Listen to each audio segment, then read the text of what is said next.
मन्नत ने विशाखा के गालों पर जोरदार तमाचा जड़ दिया।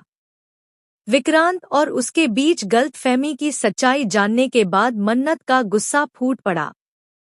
जी हां दोस्तों, मन्नत का आने वाला ट्रैक होने वाला है बेहद जबरदस्त।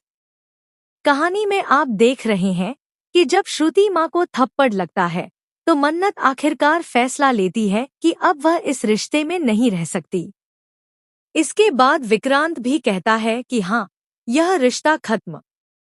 जब मन्नत अपनी श्रुति मासी को लेकर चली जाती है तो धैर्य कहता है कि थप्पड़ मारना गलत था, लेकिन इतनी छोटी बात पर रिश्ता तोड़ना भी सही नहीं है।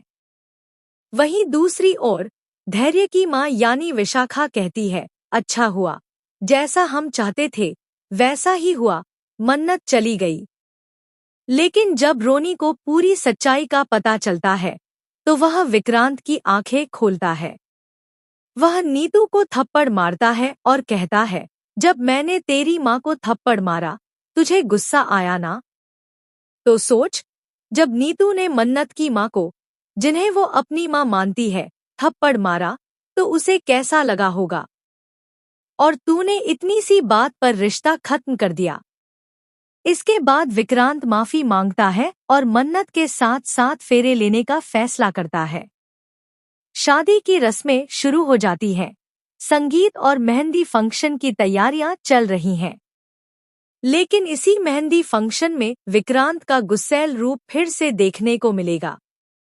वह मन्नत पर नाराज होता है और उसे बहुत कुछ सुना देता है। मन्नत समझ नहीं पाती कि उसने आखिर ऐसा क्या कर दिया। जी हां दोस्तों, विक्रांत का यह बदला हुआ रवैया देखकर मन्नत डर जाती है। अब सवाल यह है कि आखिर उसके दिमाग में जहर कौन घोल रहा है? नीतू तो सुधर चुकी है, तो फिर यह सब कौन कर रहा है? असल में यह सब विक्रांत की असली मां विशाखा कर रही है।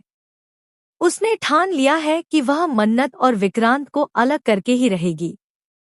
इसी वजह से वह साजिश पर साजिश रच रही है। जब मन्नत को यह सच्चाई पता चलती है तो वह आग बबूला हो जाती है और विशाखा के गाल पर थप्पड़ जड़ देती है। विक्रांत यह सब देखकर हैरान रह जाता है और उसे यकीन नहीं होता कि मन्नत ऐसा कुछ कर सकती है। अब गलतफहमियां और भी बढ़ने वाली हैं। वहीं दूसरी ओर ऐश्वर्या भी जेल से बाहर आ जाती है, वो भी धैर्य की वजह से। तो दोस्तों, आगे की कहानी और भी दिलचस्प होने वाली है। देखना हो।